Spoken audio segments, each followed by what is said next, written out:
the purpose of the experiment is to prove the law of conservation of momentum that says the total linear momentum in an isolated system remains constant.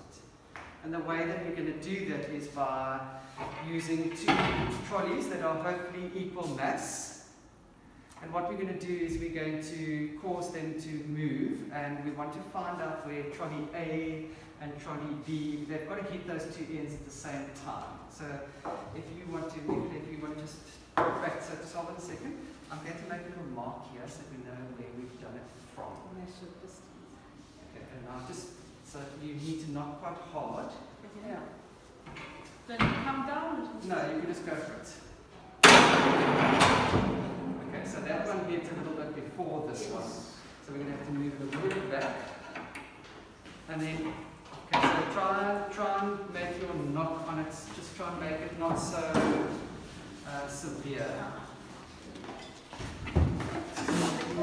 You're right. It's like a end. Okay, go for it. Not as severe, sir. Okay, so then, yeah, just, you know, Just look.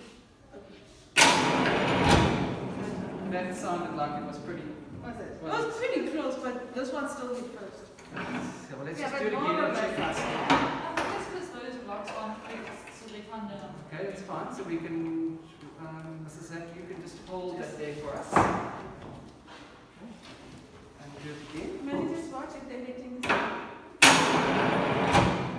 Yeah, they did. That's pretty much. It was pretty much the Okay, same. so let's do this then. Right, so I'm going to measure this distance that it's moved here.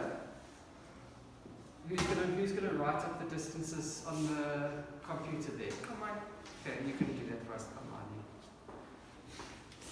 Okay. Got a good So hand. where it says trolley A, can you just type in there 89 centimeters? No, yes, that's right. And for trolley B, it should be virtually the same, although it might not be. So just hold on a second. That was A.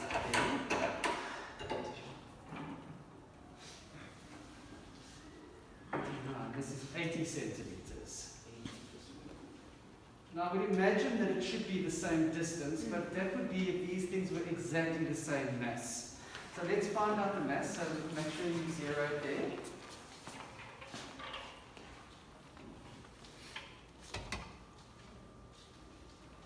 Come on, if you could just go and type that in for trolley A. 935.2 grams. Right, and then this is 935.2.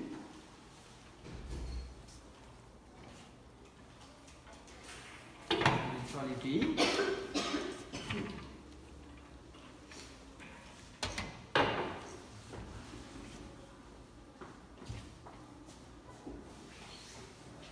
Nine two seven.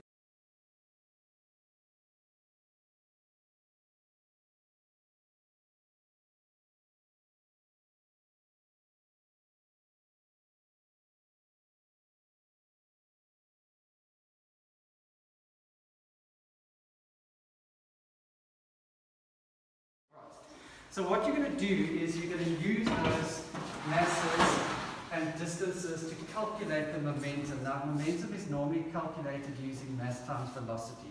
And velocity is the change in displacement divided by the change in time. Now we don't know what the time is here, but whatever the time that the one moved was the same as the time for the other. So when we work out the momentum here, we're actually just going to use the mass and the distances. We're going to ignore the time because it's the same time for both of them. Alright? And then the other thing is, remember that the law of conservation of momentum says that momentum is conserved, total linear momentum is conserved in an isolated system. So this is not necessarily isolated because it would have friction. The wheels are all going to turn differently. And then also that this track should be exactly level. And we don't know that it is. I mean, we've tried to make sure that it is. But those would be the things that you would normally look out for. Is there anything else? The part of the experiment is really the same as the first. The only difference is what we're going to do is we're going to double the mass of one of the trolleys. And the way we're going to double that is actually just by using two trolleys. So we're doing the experiment again.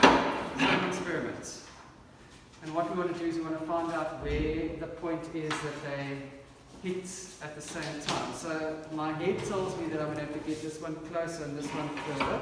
The lighter one is going to travel faster, the heavier one is going to travel slower. So I need to find the point where those two are going to hit at the same time. So let's make a little mark there and a mark there. And if you can, yeah, you need to hit the bottom. Well, let's just do this. We'll just turn this one around. Okay. Okay, so it's going to have to definitely go back more. That's fine, I'll just put the box on. Okay, so I'll try again. Okay, go for it again. Oh, sorry, sorry. Okay, so still a little bit more.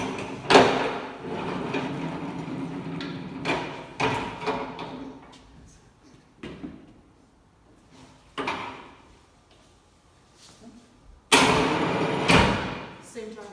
Okay, so let's try once more. It was a definite same time.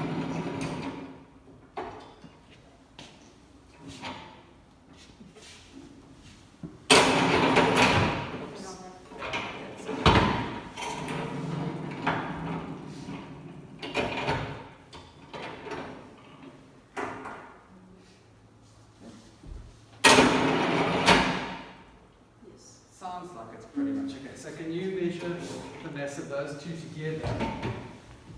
That will be the mass of trolley A.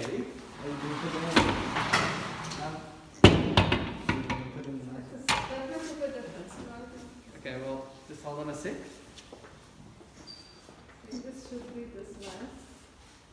Are you going to swap them around? No, but it's still quite, wait, I'm just weird. I'll come back. Yeah. Just don't forget that they must be in kilograms as well. Eh? But that doesn't affect the,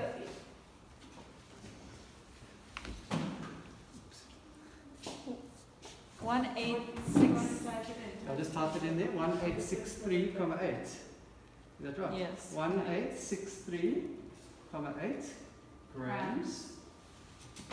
All right, And B will be and the B, yeah, B should be the same as the other one, so go 927,5 for the mass of B.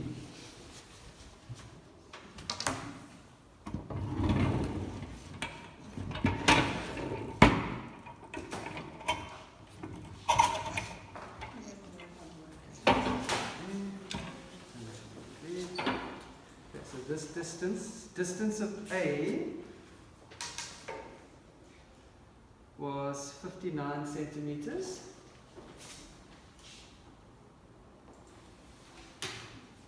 And the distance of B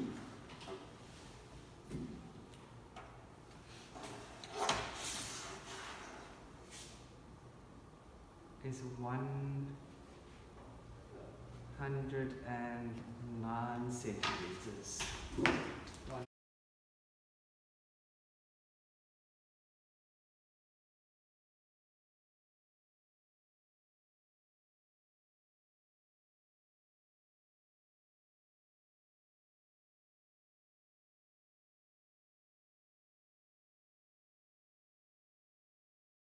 So what you're going to do again is you're going to use the mass of trolley A and the distance of A you can give the readings now.